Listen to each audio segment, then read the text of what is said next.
அச்சங்கோவில் அரசன் என்போம், ஆரியங்காவு ஐயன் என்போம், குலத்து புலை பாலன் என்போம், எரிமேலி ஸ்ரீதர்ம சாஸ்தாவென்போம், சொரிமுத்து ஐயனார் அப்பன் என்போம், ஜோதிச ரூபன் என்போம், மகர்ஷி மர்தன் என்போம்,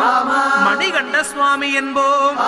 சுகுணவிலாசன் என்போம், சுந்தர ரூபன் என்போம், ஜாதி மத பேதமில்லா கடவுளாம், சத்திய வடிவான தெய்வமாம், ஆபத்தில் காப்பவனாம்,